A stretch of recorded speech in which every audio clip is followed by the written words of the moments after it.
पारनाका येथे जाताना एक अतिशय आल्हाददायक आणि उत्साही दृश्य दिसलं.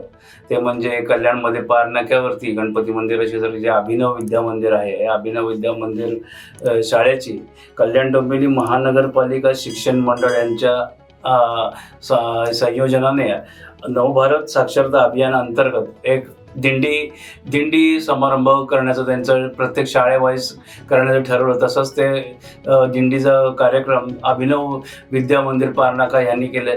अतिशय उत्साहपूर्वक सर्व शिक्षक आणि विद्यार्थीगण त्यामध्ये सामील होऊन त्या परिसरात एक दिंडीचा नाद दुमदुमला आणि एक संस्कृती जे भारतीय संस्कृती आहे, विविधतेने नटलेली संस्कृती, त्यातल्या दिंडी वारी हा फार एक महत्त्वाचा भाग आहे. आणि तो या विद्यार्थ्यांमार्फत आणि शिक्षकांच्या अथक प्रयत्नांमुळे एक यशस्वी अशी एक दिंडी झाली. आणि हे नयन मनोहारी दृश्य बघण्यास खूप आनंद झाला की असे कार्यक्रम, असे संस्कार आणि संस्कारी कार्यक्रम शहरामध्ये ठिकठिकाणी व्हावे. आणि त्यामुळे मुलांमध्ये या अभ्यासक्रमाव्यतिरिक्त आपली संस्कृती, आपली कला हे जोपासण्याचं त्यांना भाग्य मिळावं, यासाठी अभिनव विद्या मंदिर शाळेचे मुख्याध्यापक श्री गीतेश सर आणि त्यांचा संपूर्ण स्टाफ यांचं मी हार्दिक अभिनंदन करतो आणि त्यांना धन्यवाद देतो. जय हिंद, जय महाराष्ट्र.